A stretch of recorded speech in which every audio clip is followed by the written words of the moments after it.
Have you ever wondered why that ad for a new smartphone or a fizzy drink seems to just get you? It's not magic, and it's not just catchy jingles.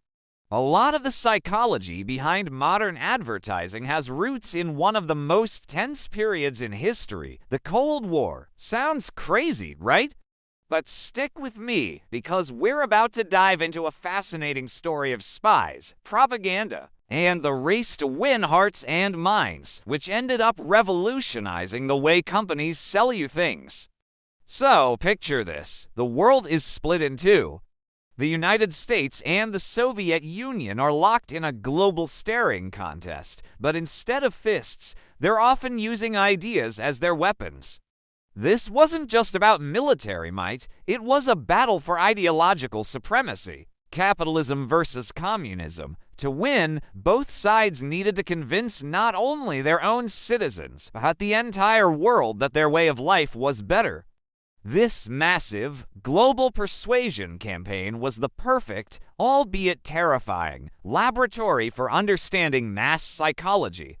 Governments on both sides poured billions into figuring out how to influence public opinion. They studied everything. How do you make a message stick?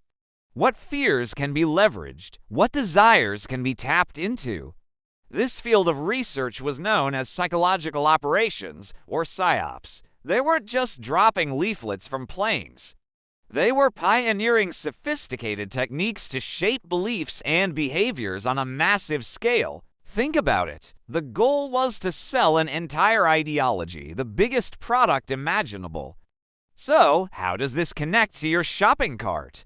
Well, after World War II, many of the brilliant minds who worked in government propaganda and psychological warfare didn't just retire. They walked straight out of the war rooms and into the boardrooms of Madison Avenue, the heart of the American advertising industry. They brought their top-secret playbook with them.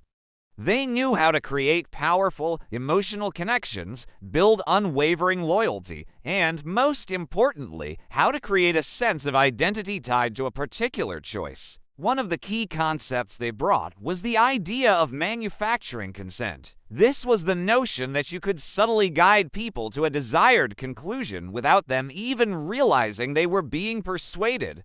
Instead of just listing a product's features, advertisers started selling a lifestyle, a feeling, an identity. Think of the classic Marlboro Man ad. They weren't just selling cigarettes. They were selling rugged individualism, freedom, and the American frontier spirit. This was a direct application of Cold War tactics. Associate your product with a deeply held cultural value. Another major psychological tool sharpened during the Cold War was the use of fear and desire. Propaganda often played on the fear of the other, the enemy lurking just beyond the border. Advertisers repurposed this. They created a new kind of enemy, bad breath, social awkwardness, being out of fashion, or not having the latest gadget. Your fear of being left out or being seen as inferior becomes the problem. And guess what? Their product is the one and only solution. It's a classic problem-solution framework, supercharged with psychological anxiety.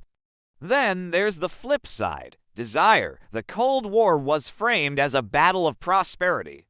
American capitalism was promoted as the key to a better life, filled with consumer goods and opportunities. This created the American dream as a powerful marketing tool. Ads began to showcase not just a product, but the dream life that came with it. Buy this car, and you'll have the respect of your neighbors and a happy family. Use this kitchen appliance, and you'll be the perfect modern homemaker. They were selling aspirations. You weren't just buying a refrigerator. You were buying your ticket to the good life, a tangible piece of the winning ideology. This also led to the rise of branding as we know it today. During the Cold War, symbols were everything.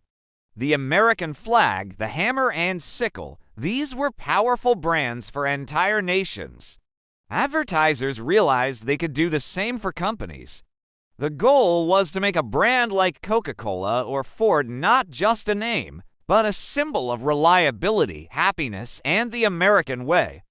Brand loyalty became the civilian equivalent of patriotism. When you chose a brand, you were joining a tribe, aligning yourself with a set of values, just like choosing a side in the ideological war.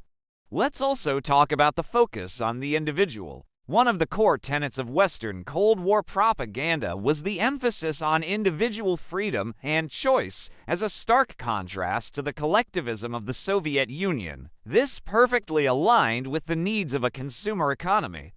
Advertising psychology shifted to appeal to your personal desires, your unique identity. Express yourself. Have it your way. These slogans empower the individual consumer, making the act of buying a form of self-expression and personal liberty.